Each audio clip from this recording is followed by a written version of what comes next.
बिस्मिल्लाहिर्रहमानिर्रहीम। अब हम लोग ये सीखेंगे कि जनरल मॉडल को हम यूज़ करके हम वेरिएंस कैलकुलेट किस तरह से कर सकते हैं। हमारे पास वेरिएंस के 2 पार्ट होते हैं, एक क्वांटिटी वेरिएंस होता है और एक प्राइस वेरिएंस होता है। हम जनरल मॉडल को यूज़ करके क्वांटिटी वेरिएंस और प्राइस वेरिएंस को कैलकुलेट करना सीखेंगे। क्वांटिटी और प्राइस वेरिएंस को कैलकुलेट करने के लिए हमें कुछ बेसिक टर्मिनोलॉजीज़ जो है वो पता होना चाहिए। वो बेसिक टर्मिनोलॉजीज़ क्या हैं, जिसमें एक्चुअल क्वांटिटी है, एक्चुअल प्राइस है, स्टैंडर्ड क्वांटिटी है या स्टैंडर्ड प्राइस क्या होती है, हम पहले उसको समझते हैं और फिर उसके बाद जो है वो हम वेरिएंसेस की कैलकुलेशन के ऊपर जो है वो हम बात करेंगे। Actual quantity is the amount of direct materials, direct labours and variable overhead actually used. जो हमने एक्चुअल क्वांटिटी उनकी इस्तेमाल की है डायरेक्ट मटेरियल्स की। डायरेक्ट मटेरियल कितने केजी इस्तेमाल किया, कितने लीटर्स इस्तेमाल किया, कितने मीटर्स इस्तेमाल किया।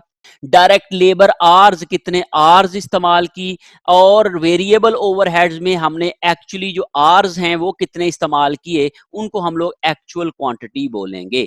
इस यहाँ पे जो एक्चुअल क्वांटिटी आपको रेड में नजर आ रहा है, दैट मीन्स के what amount of actual materials, units mean KG, litre, metre जो भी है, और what amount of actual direct labour hours, और what amount of actual base for calculating variable overhead is used in this calculations. So that is the basically actual.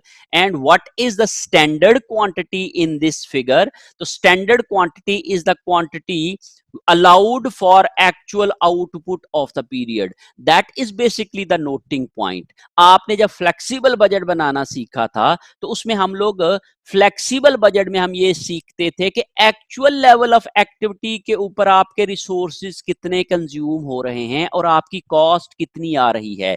When we calculate the consumption of resources on actual level of activity, when we plan consumption of resources at actual level of activity, उसको हम flexible budget कहते हैं। इसी को ही हम लोग standard quantity कहेंगे।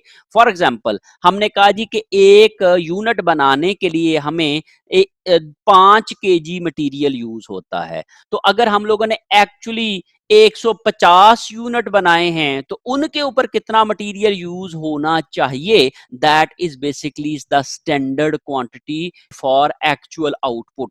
तो स्टैंडर्ड क्वांटिटी निकालने के लिए हम लोग सिंपली क्या करते हैं, स्टैंडर्ड क्वांटिटी पर यूनिट को मल्टीप्लाई कर देते हैं हम अपनी एक्चुअल यूनिट्स के साथ, एक्चुअल आउटपुट के साथ, तो हमारे पास स्टैंडर्ड क्वांटिटी आ जाता है। So standard quantity allowed for actual output is equal to actual output units multiply by per unit standard quantity.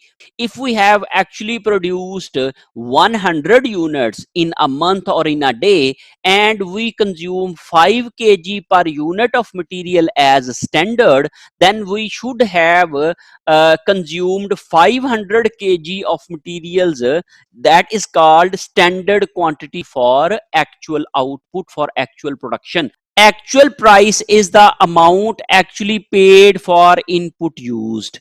Actual price क्या है कि जो हम लोग एक एक्चुअल जब मटेरियल खरीदते हैं या फिर हम लोग एक्चुअल जो है वो किसी भी इनपुट के लिए जो एक्चुअल प्राइस पे करते हैं, जैसे एक्चुअल मटेरियल प्राइस पर केजी है या एक्चुअल वेज रेट है जो कि हम उसको पे कर रहे हैं एम्प्लॉइज को, या फिर एक्चुअल FOH हैं जो कि हम लोग अपने जो है वो फैक्ट्री में लगा रहे हैं, तो उनकी जो पर यूनिट, पर आर, पर मशीन आर्स जो भी हमारे पास प्राइस आ रही होगी उसको हम लोग एक्चुअल प्राइस कहेंगे। और यहाँ पे स्टैंडर्ड प्राइस क्या है, standard price is the price which is budgeted और that should have been paid for the input used.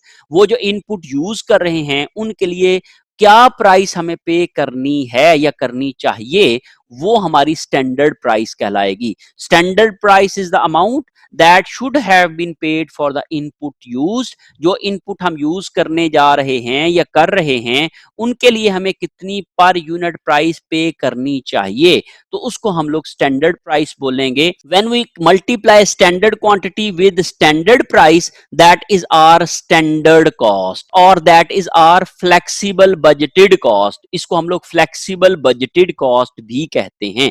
फिर उसके बाद हम एक्चुअल क्वांटिटी को स्टैंडर्ड प्राइस के साथ मल्टीप्लाई करते हैं, actual quantity into standard price, and this is the basically cost of actual input on standard price. ये जो एक्चुअल इनपुट को, एक्चुअल क्वांटिटी को हमने स्टैंडर्ड प्राइस के ऊपर कैलकुलेट किया, तो ये हमारे पास क्या आ जाएगी, हमारे पास एक्चुअल क्वांटिटी की स्टैंडर्ड प्राइस आ जाएगी, और यहां पे हमारे पास एक्चुअल कॉस्ट आ जाएगी।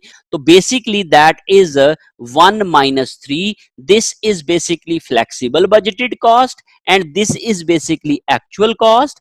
फ्लेक्सिबल बजट और एक्चुअल का जो फर्क होता है, इसी को ही हम लोग स्पेंडिंग वेरिएंस बोलते हैं, जो हमने फ्लेक्सिबल बजट वाले टॉपिक में पढ़ा था।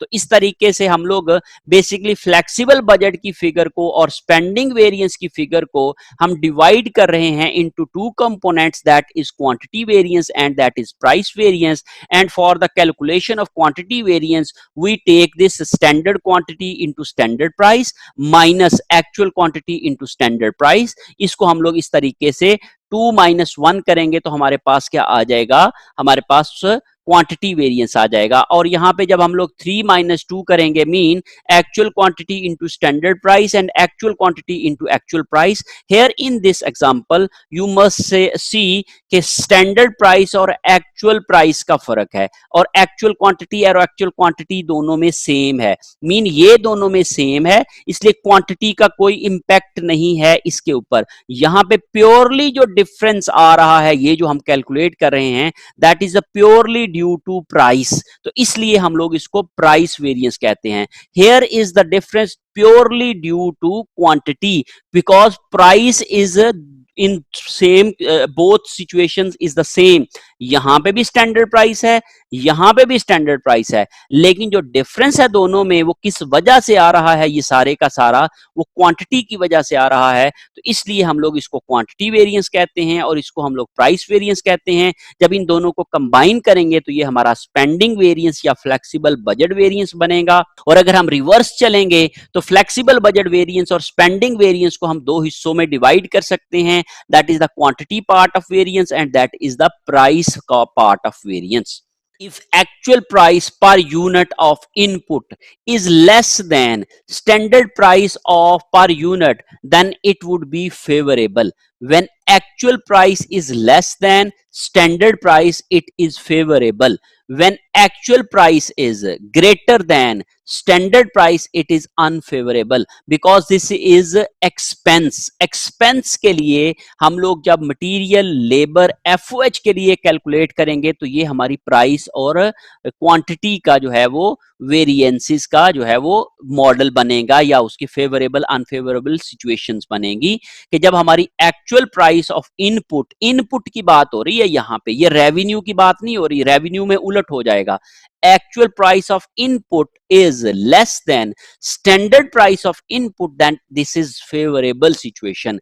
And the actual price of input is greater than standard price of input, then it is unfavorable situation. And for the quantity variances, जो हम usage efficiency variance की बात करते हैं, if actual quantity of input used, input mean kg या hours या machine hours जो भी हैं, वो अगर कम हैं किससे, standard quantity allowed for actual output, जो एक्चुअल आउटपुट के लिए स्टैंडर्ड क्वांटिटी अलाउड थी उससे अगर कम है एक्चुअल क्वांटिटी, तो that is the favourable situation. Mean हमने 100 घंटे इस्तेमाल करने थे, हमने इस्तेमाल किए हैं 90 आवर्स, तो जो 10 घंटे हमने कम इस्तेमाल किए हैं तो हम एफिशिएंट रहे हैं। This is basically favourable situation.